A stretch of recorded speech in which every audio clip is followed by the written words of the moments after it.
back in the middle of February. Really? Oh, wow. Yeah, my wife, not my idea. Yeah, on your wife. She's smarter than me. Yeah. You still feel you're suffering. All right. So the question that was asked yesterday is about the fellow who doesn't want to pay for the utilities because he's not using them. He's on the first floor. He shouldn't have to pay for the electricity in the stairwell. So Katav Maran b'Shulchan Aruch b'din chamesh chatzerot hasmuchot zu lazu b'shura. So the Shulchan Aruch addresses the following question. You've got 5 houses in the same courtyard. They're all in a row. Umei hageshamim v'habiyub shebechatzerot nishpachim mehachatzer ha'elyona derech. I'm sorry. You've got 5 courtyards. I beg your pardon. I misread. You've got 5 courtyards that are adjacent to each other. The rainwater, there's a rainwater and a gutter pipe that run through all of the courtyards, and they run because there's a slope. So there's the one courtyard is the highest and one courtyard is the lowest. So the gutter pipe runs from the highest courtyard, derech kol hachatzerot lekivun hachatzer hatachtona, and it runs all the way down to the bottom courtyard. Vikara kilkul bebiyub, and now the pipe has burst. The gutter pipe, the pipe, or the sewer pipe, whatever you want to call it.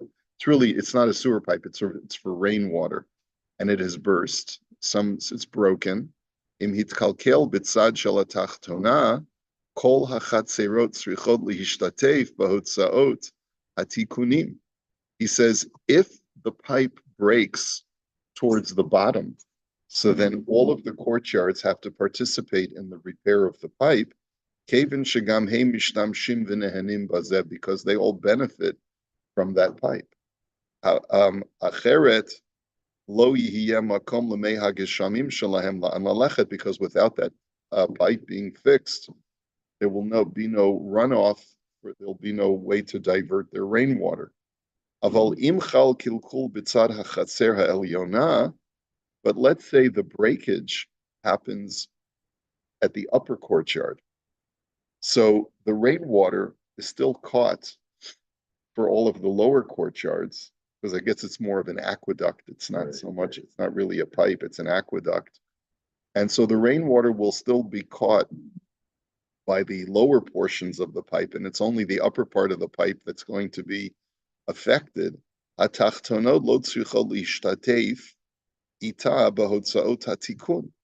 The lower courtyards do not have to pay for the repair of the pipe or the aqueduct,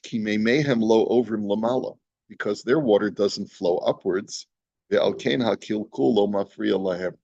So the breakage does not in any way disrupt their utility. Okay, so now the question is, all right, so if I'm not benefiting from a certain repair, should I have to pay for it? It seems like if I'm not benefiting from that repair because I get the same usage, even if the appliance is not repaired, I shouldn't have to pay. That seems to be the implication from the Shulchan Aruch. Uchein zeh nifsak b'Shulchan Aruch b'din chamesh ginot hasmuchot lezu lezu b'shura. We have a similar halacha that's paskined in Siman Kuf Ayin when you have 5 gardens that are adjacent to each other. V'yesh mayan echad l'mayla mehem, and there's a wellspring that is above all of the 5 gardens. Shemavir lahem mayim meha elyon letachton, and when the wellspring flows, it flows out water, and that water is diverted to help supply irrigation to all 5 fields. V'hitkalkel hamayan keneged hagina ha'elyona v'lo yachol laha'avir mayim lamata. And there's some kind of breakage or some kind of disruption to the water flow at the top by the highest garden. So kulam chayavim lihishtatef bahotzot tikun hamayan ha'elyon. So all of the neighbors all of the 5 gardens, the 5 farmers have to contribute towards the repair of that, whatever system they have of irrigation. If the irrigation system breaks at the top, then all of them have to pay.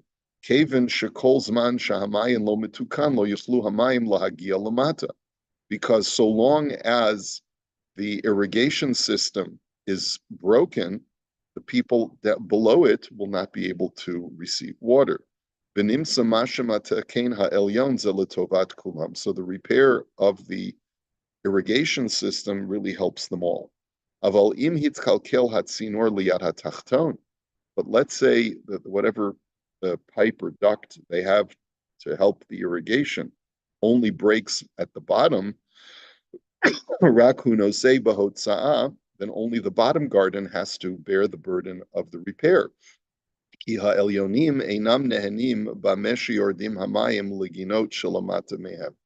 Because the higher gardens get no benefit out of the repair of the duct at the lower point, at the pipe at the lower point. So it's just the opposite illustration. In a case where you have an aqueduct that provides is for excess rainwater, so the higher up it is, the less responsibility the lower people have.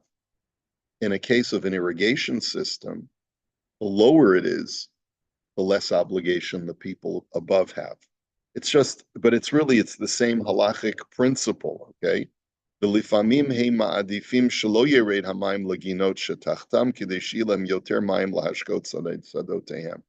only difference is that in this case, not only in this irrigation system, not only are they not benefiting from repairing the pipe further down, further below them, but they actually would benefit from it not being fixed. Because if that irrigation section is not fixed, it means more water for them, more water flows for them. So that's even more of a reason why they wouldn't want to have to pay for it. They don't want.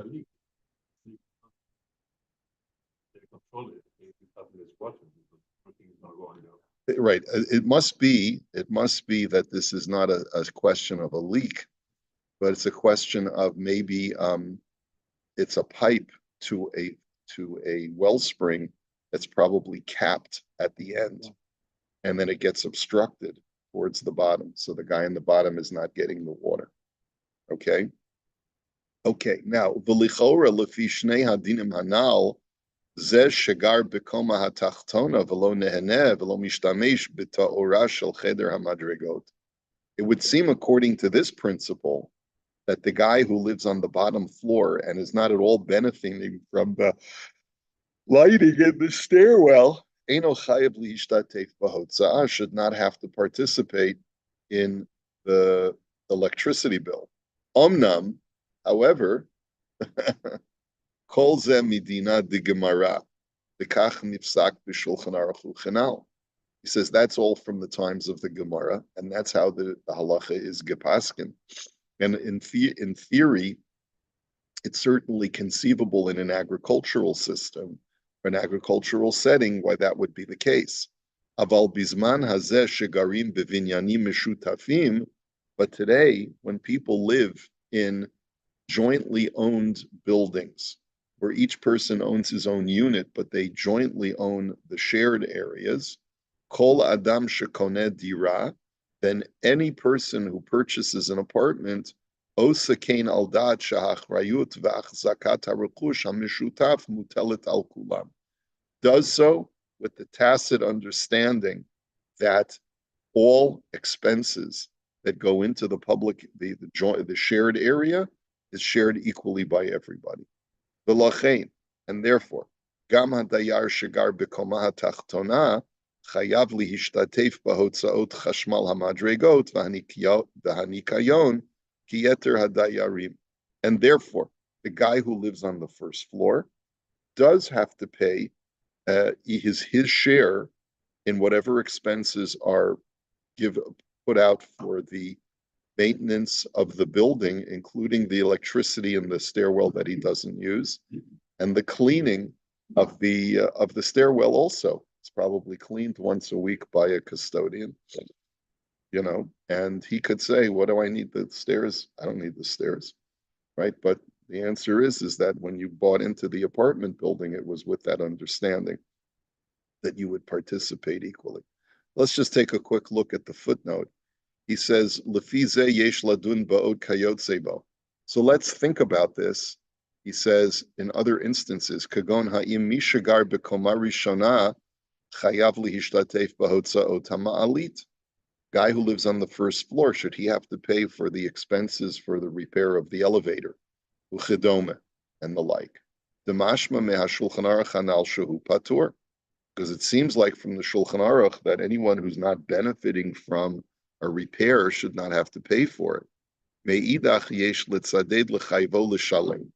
But on the other hand, he should be obligated to pay.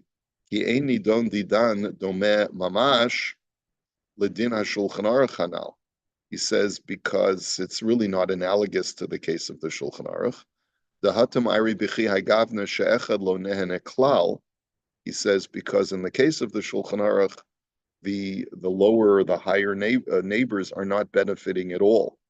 Aval hacha hare lifamim yeshana gam lemi shegar b'koma rishona b'mesha lifamim ole lekomot ha'elyonot im tzarich eze davar mehashchenim sham. But sometimes a guy who lives on the first floor is benefiting from an elevator from time to time if he needs to borrow a cup of sugar from the neighbor on the fifth floor. Okay, Osharot Salalot Lagag, or he wants to go to the roof. Maybe he Olavaker Echad Mehadayarim Sham. Let's say he has his dud shemesh on the roof, his solar water heater on the roof, and he needs to go and check it or get the repairman to go up. Or he wants to visit a neighbor who's become friends with in the building. Nimsa Shagam Lo Yesh Lifa'amim Hana'a Mehachshmal Dahamali. So that's another reason to say why he should not be obligated to pay, because he does get occasional use from the lighting and the elevator. V'hinei ayin berama shepasak b'shem hamari mintz. He says the Ramah paskins in Siman Kuf Samech Gimel in the name of the Mari Mintz, who's an early Ashkenazi posek. The Chol Tzorchei Ha'ir Afal Pisha Miktzatan Einan Tzrichim. That all the needs of the city, like if you live in a city and you're called upon to contribute your fair share to the municipal upkeep, sanitation, etc., even though some people may not need it. Let's say, I don't need the public school system, right? But kagon beit chatanut o mikvil chedome, or let's say you live in a Jewish community, and so they want to ask all of the members of the community to pay for the wedding hall and for the mikveh. And you're saying to yourself, well, I don't have kids and I'm already too old to go to the mikveh. Afilu hachit tzrichin litain chelkan. Nonetheless, everyone has to pay their fair share. V'imkein hayamakom lomar. So based on that Ramah, there would be basis to say the gam benidon didan afal pishu miktzat dayarim lo tzrichim et hachashmal et ha'ma'alit v'chayotze bo. He says, in that respect, that's the most straightforward argument to obligate all the neighbors to pay, because it's more like a municipality and not like an agricultural setting. He says the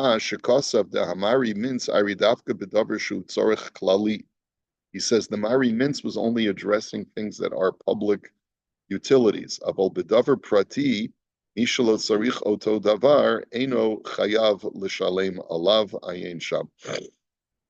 if it's something that's for personal utility, then if a person doesn't need that personal utility, he doesn't have to pay. So it's unclear what that actually means. He says, "Va'ayin b'shut mishkanos Yisrael sharich bazeh, v'hochiach midivrei hasmahanal debenidon didan hadayar shalom neneh patur milashalem, kevin dahavi davar prati ayin sham." And the Tshuva Mishkanos Yisrael wishes to argue based on this psak from the Mari Mintz that if it's for private utility, not for public utility, I guess, and maybe the argument is maybe it's the stairwell and the elevator because everyone's using it as individuals. I don't know what the argument is. He says that maybe they shouldn't, the first floor shouldn't have to pay.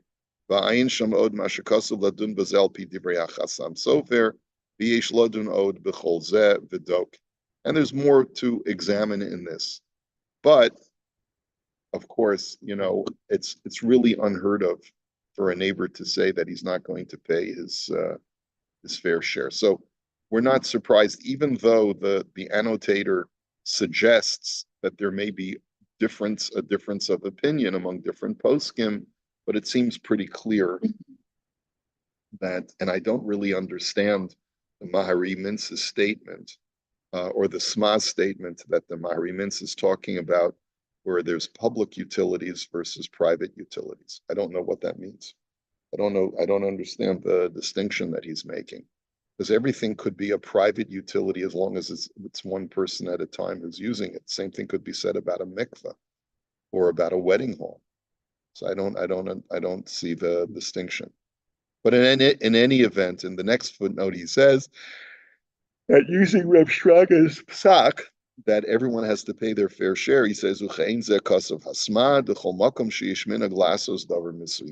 whenever there's a minhag within the community, that everyone comports themselves a certain way, then it's as if all the neighbors agreed tacitly to this policy. The imkain hachanami kevin sheish minhag shekol dayori habinyan yishalmu levad abayit gam kishalon eni midaber misuyam, and therefore, since it's a convention within Israeli society and probably within every Western society, that when you move into a building, there's a tacit agreement that you're going to pay your fair share of the maintenance of the shared space. Therefore, everyone has to pay.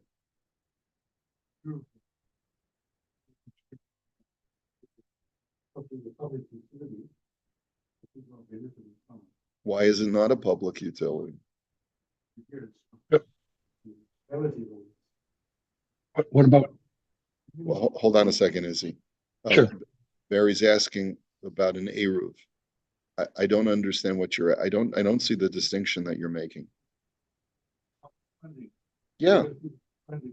Yeah, I'm the first guy to promote everyone should pay an annual membership to the Eruv. Oh, if a guy doesn't hold of the Eruv, should he have to pay for it? Well, it depends. If the Kehillah imposes this as an obligation upon every Jew in the community, so then regardless of whether you hold of the Eruv or not, that's one of the terms of living within our community, that you help to fund it.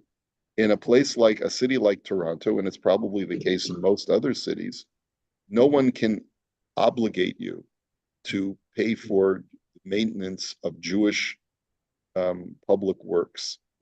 And therefore, if a person says, I'm not holding by the Eruv, and therefore I get no benefit from it, he would have that right. But I would also argue that you should go lifnim mishura sadin.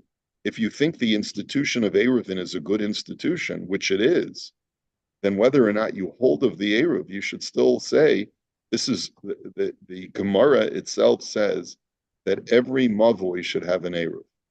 What the Gemara says. And the Chassam Sofer, reinforces that idea. He has a tshuva that every city that is able to should have an Eruv. It's an obligation upon the city because it minimizes Chilul Shabbos and it creates a more enjoyable atmosphere for the community when people can carry outside. So it's important, even if a guy is a curmudgeon-y kind of guy and doesn't want to hold of the Eruv, he still should feel the sense of duty, although we can't obligate him halachically, but he should still feel a sense of duty that this contributes to the welfare of the Jewish community, and he should contribute towards it. Now, the next question you have to ask is, why does the guy not hold of the Eruv? Like, what's wrong with the Eruv? Yeah. And that in itself is a question. Like, on what basis do you not want to hold of an Eruv? Is it because you want to be extra pious, or is it because you have a shita that is more machmir than the poskim within the city? That also reflects upon a person, and I think in a not so positive light, that he moves into a community where everyone holds of the Eruv, and he's not going to hold of the Eruv. I think that this it's somewhat problematic. Maybe you should move to a place where you conform to the religious levels of the community. There might be people who disagree with me, and I'm sure there are, where their attitude is, no, the Eruv is an accommodation. If I choose to be machmir and not to use it, that's my personal business, and I respect that. I would respect that as well, but I wouldn't flaunt it. In other words, like, I remember I looked at someone in a negative light.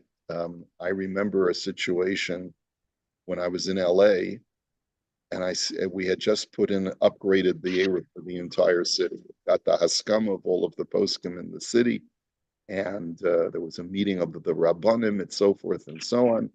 And I noticed a guy who his wife was pushing the carriage, but he would not push the carriage.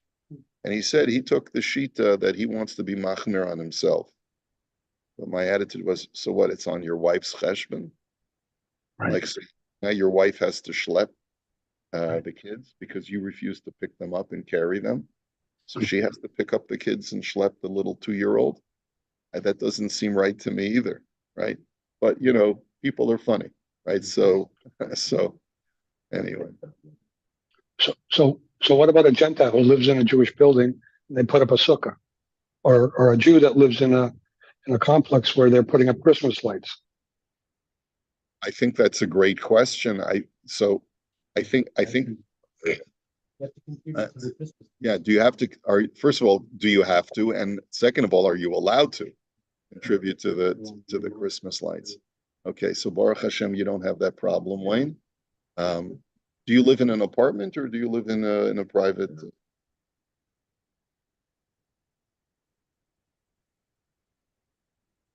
Have 4 buildings. It's called the Quadra, actually. 4 buildings. And if one building's elevator goes, I wonder if the other buildings have to pay for the repair of that elevator.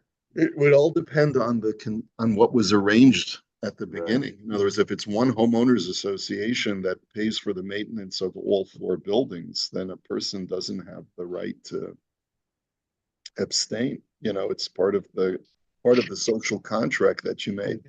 But yeah, same thing as being on the ground floor. Yeah, but as far as Izzy's question, so a Gentile who lives in a Jewish building, and they're raising the rates because the Jews in the building want to have a Shabbos elevator. It's going to cost $50,000, and it's a pain for them too. And so that's the question. So the question is, should they be obligated to pay? See, I would say that in a situation like that, I don't know that, first of all, can we bind a Gentile to a halachic system? You can't bind him to a halachic system. But I think a lot of it would depend. When he moved into the building, was it majority Orthodox Jews? Or did it just over time? Yeah, or did it just over time become that way? Right? So let's say like you have some grumbling, like in the conservatory, there's some grumbling among the non-Jewish neighbors and non-observant neighbors. They want to use the party room for their private events. When they moved into the building, that was one of the features of the building. But now, anytime you want to do a party Saturday morning, you can forget about it. You're just not going to be able to use the conservatory party room. You understand it because they have a shul there. It's booked. It's booked. So it's booked. It's booked for 52 weeks out of the year, plus holidays, right? So, do they have a right to grumble and take up an issue? And I guess the answer is they do, but they'll probably lose because it's a democratic system in these corners associations. But I think that they would have a good taina. Could they take the homeowners association to Basin and say that when we moved in here, it was with the ability to use the party room? Now that's a good question. Could they take the Orthodox Jews in the building, who now form the majority? Maybe if they're smart, they could take them to Basin. Yeah, but it's booked already. It's like anything. You go into a gym and you want to get into spin class. If it's booked, you can't get in. I know, but this is like it's booked in perpetuity. That's the problem, and maybe that's not fair to people who used to, let's say, a woman would have a once a year, fundraiser for her friends for the Cancer Society on the fourth Saturday in May. Okay. And that was what she always used to do. And she always used to use that room for her fundraiser. And now she can't do it anymore. So, because it's booked in perpetuity. But the room is only booked till about 10:30 in the morning when Devaney finishes. No, I understand, Shmuel. So you're right. Obviously, there's always going to be a way to compromise and negotiate, right? But we're speaking on a technical basis. Shmuel's argument was, well, we're only there till 10:30 in the morning. Give us a break. Yeah. But it's is it a shoe like, do they have chairs, like, can it be is it used? Yeah, It can be rejig. Yeah, Have for it be sure. there. So, For so sure. on a Sunday morning, people can use it. Oh, yeah, Yeah, oh, yeah. absolutely. It's a room like this. Right, Yeah. okay, no, I didn't know how permanent some of the fixtures. No. In Israel, in a lot of buildings, they don't have buds. So when they want to do something, it always comes to a vote. And if people don't want to contribute, a lot of stuff just doesn't get done. Really. Yeah, That must be difficult. it is. How can a building not have a VOD? Like how does anything get done? States where they have to That's, vote the that's budget. why you go in and some of the buildings are like decrepit because nobody's maintaining them. There's no buds.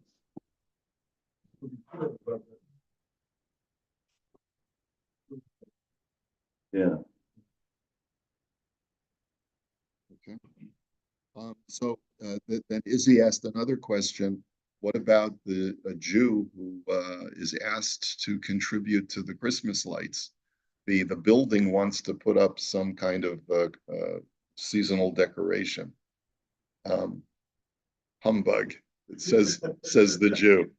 Yeah, I want to destroy. I want to kill the Christmas spirit, and all the neighbors will become anti-Semites because he refuses to contribute to the Christmas decorations.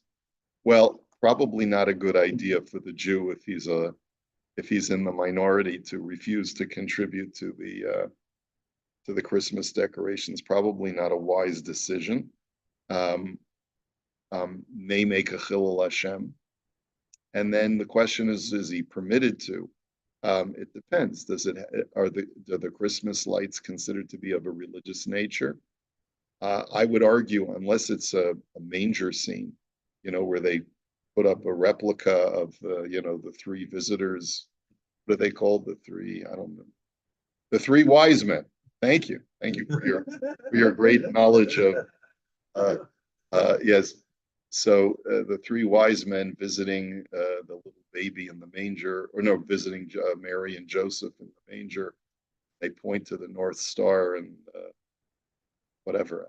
Maybe if it's one of those replicas, maybe that could be objectionable from a halachic standpoint. Like, I don't want to contribute towards a sort of a reenactment of some kind of avodah zarah myth, right? But most situations are not like that. Most situations are they want to put up a Santa Claus or a reindeer or just lights, and They there's don't charge separately for that. You pay your condo fees. yeah, but what if the Jew says, well, you just raised the condo fees 5% last year, and they say, well, you don't realize because we wanted to do this whole light show, and so the guy says, who? I was never asked if I wanted to do a light show. Well, this was voted on in the last homeowner condo owners association meeting. I didn't hear about this. I'm a Jew. That's just not going to play well. Anyway, we'll hold it here for today.